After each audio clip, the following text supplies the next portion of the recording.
Hello mga karelasyon.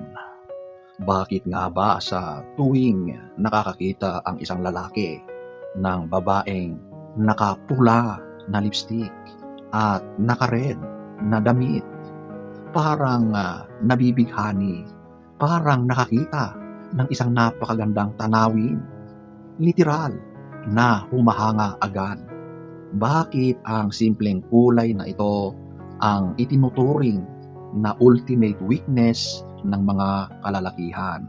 Hihimayin natin ang siyensya sa likod ng kulay na ito at kung paano nyo ito magagamit bilang isang powerful tool para sa attraction.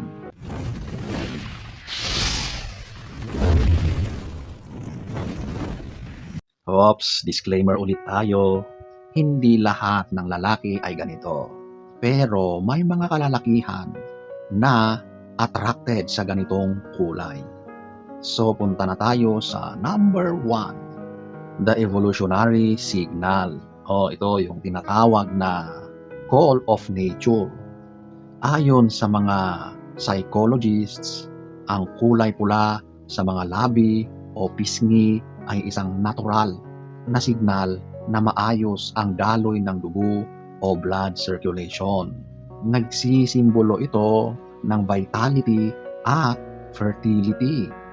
Subconsciously, kapag nakakakita ang lalaki ng pula, ang utak niya ay tumatanggap ng signal na ang babaeng ito ay healthy at nasa kanyang prime.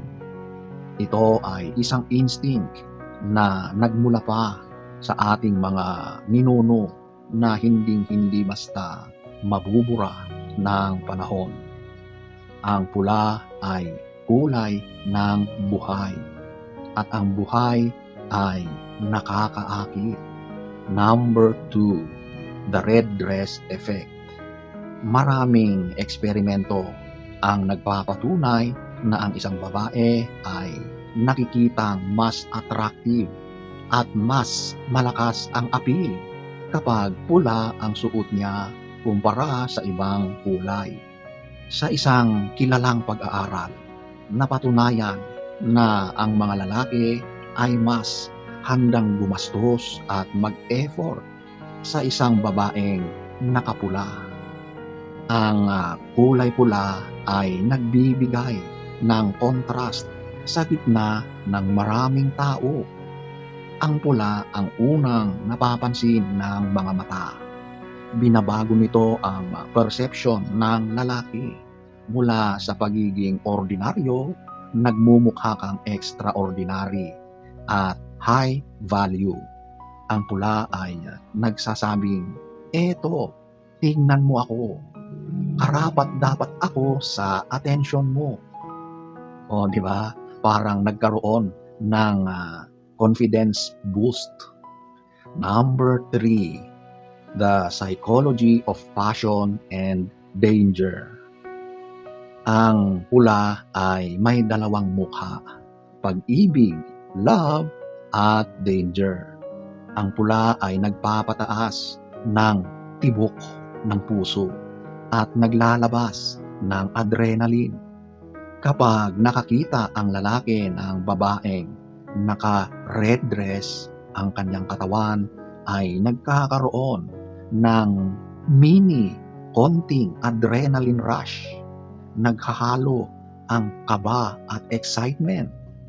Ang danger aspect ng pula ay nagpapahiwatig ng isang babaeng matapang, palaban, at may mataas na kumpiyansa. At alam nyo ba, wala nang mas nakakaakit sa lalaki kundi ang babaeng hindi takot maging sentro ng attraction. Number 4, the lipstick effect. Ang red lipstick ay nag-e-enhance ng tinatawag nating facial contrast o yung pagkakaiba ng kulay ng labi sa balat. Sa psychology, ang mataas na contrast sa mukha ay senyales ng pagiging feminine. Kapag matingkad ang pula ng iyong labi, mas nagmumukhang bata at masigla ang iyong anyo. Ito rin ay nagbibigay diin sa iyong ngiti. Para sa mga lalaki, ang red lips ay tila isang magnet na humihila sa aming paningin tuwing ikaw ay nagsasalita. Napakahirap baliwalain ang babae na nagsasalita at may napakalakas na kumpiyansa, at ang kagandahan na ito ay sobrang nakakaakit sa isang lalaki. Number 5, empowerment and self-confidence. May tinatawag tayong enclothed cognition kung saan ang suot natin ay nakakaapekto sa ating kilos at isip. Pansinin mo, kapag yung suot mo ay gustong-gusto mo, bagay na bagay sa iyo, tumataas ang kumpiyansa mo, ang ganda ng ngiti mo, at yung mga kilos mo ay nagbabago rin. Kapag ang isang babae ay nagsuot ng pula, automatic na tumataas ang kanyang kumpiyansa. Oops, hindi ko nilalahat. Nag-iiba ang kanyang lakad, nag-iiba ang kanyang tindig. Ang kumpiyansang iyon ang siyang tunay na nakakaakit sa paningin ng lalaki. Ang pula ay hindi lang dekorasyon. Ito ay isang confidence booster. At kapag nakikita naming mga lalaki na mahal mo ang sarili mo sa kulay na yan, doon mas lalong naaakit ang lalaki. 2,000 years later. So, ayan po mga karelasyon. Ladies, ang kulay pula ay isang makapangyarihang sandata. Ngunit ang tunay na ganda ay nanggagaling sa kung paano mo ito dalhin ng may dignidad, may dangal. Huwag matakot gumamit ng pula para ipakita ang iyong tapang at pagkatao, personality. Hindi ka lang nagpapaganda, nagbibihis para sa mga lalaki. Nagbibihis ka para i-celebrate ang iyong pagiging babae.